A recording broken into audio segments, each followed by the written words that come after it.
Hello and welcome back to the Watford Way today as we look ahead to Watford's final game before the international break against Coventry City at the CBS Arena. And yeah, as I said, Watford's final game before the September international break. So of course we want to come away with the 3 points, and we'll discuss everything about Coventry City in just a moment. But first, of course, if you haven't already, make sure to subscribe to our channel by clicking the big red button down below. Leave a comment and let me know your thoughts on the upcoming trip to Coventry, and make sure to leave a like on the video as well. It'd be much appreciated.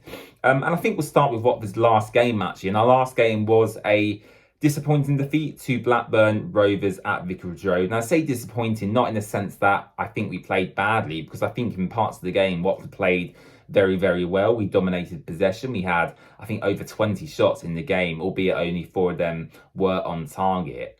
I just think maybe we lack concentration in some areas of the pitch, or maybe some of our players make the wrong decisions in the final third, especially when we get into them wide positions. I just think Watford are showing signs of promise, and we're showing signs of being able to play in the way that Valérien Ismaël wants us to, in terms of the high press, dominating the ball, and playing that very high line as we've seen so far this season. But yeah, I just think our decision making, both in the offensive third and the defensive third, is lacking at times this season. So I think that has to change going forward. I think that Watford still need to make a couple of signings in this transfer window. I'm recording this on Thursday afternoon, and the transfer deadline is tomorrow night at 11 p.m. And so far, we've not really seen any rumours or any real news outlets or journalists saying that Watford are going to sign maybe more players before the deadline, which I think for me is very concerning, because there's certain positions I still think we need to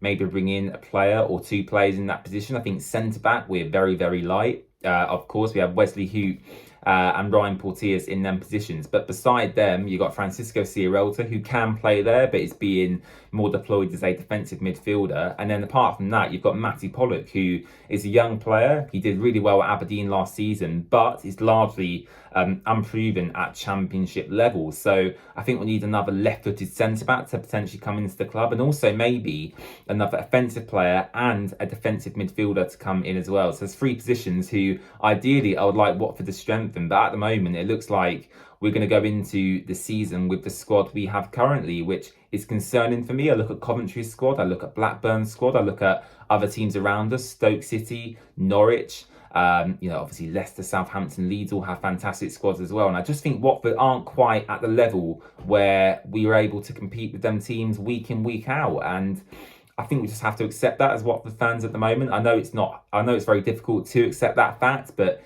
in terms of our finances, we're not in a very strong position at the moment. I know we brought in a lot of money through the sales of João Pedro and Ismaila Sarr, but the club was in a position where we had a lot of debt to pay off, and rightly so. You have to do that, but obviously that has limited us to spending either bringing players in on free transfers, loans, or spending very small fees. Obviously, Tom Ince was a £50,000 release clause, which is absolutely peanuts in the world of football at the moment. And Mileta Rajovic was a £1 million fee for our new number 9. So Watford spending the cash where they can, it seems like, but also limiting us to free transfers or loans with options to buy, which I think is sensible. But equally, as a fan, it's very frustrating to see other teams around us who are going to be our competitors this season, potentially doing better business than us at the moment. But besides the point, we're here to talk about Coventry City today. And Coventry City themselves have strengthened in that attacking area. Obviously, they've got a high-profile striker in Ellis Sims, who cost them around £4.5–5 million.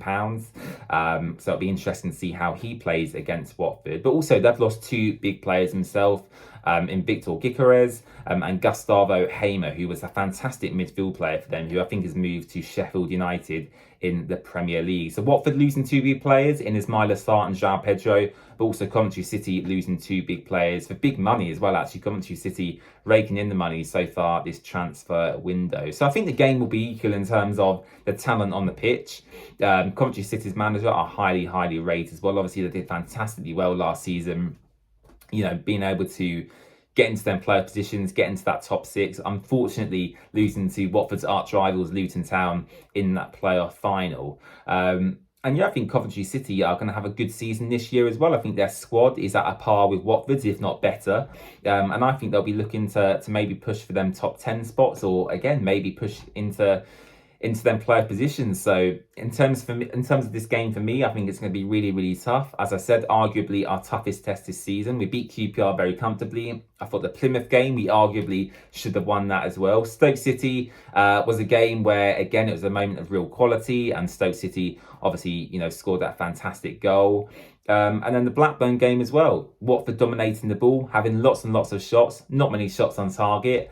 And then Blackburn hit us on the counter attack, and again, for a moment of real quality, it was kind of a smash and grab game, really. So I think for me, going into this Coventry game, we just need to be, on our game in terms of the final third. Bit more composure in that area. I think Yasser Espria has been guilty of maybe losing his composure in that final third at times so far this season. Matthias Martins as well, shooting from 30 or 40 yards out at times. So yeah, if we can calm down in the final third, gain a bit of composure, I do think we are able to beat Coventry City this weekend. But, it's going to be a really, really tough test. And I think I am going to predict, for my score prediction, a 1-1 draw. I usually predict a Watford win nearly every week, but I think Coventry City, I have to say, I very highly rate them, especially after what they achieved last season and have done so far this season as well. I like the way they've recruited in the transfer window.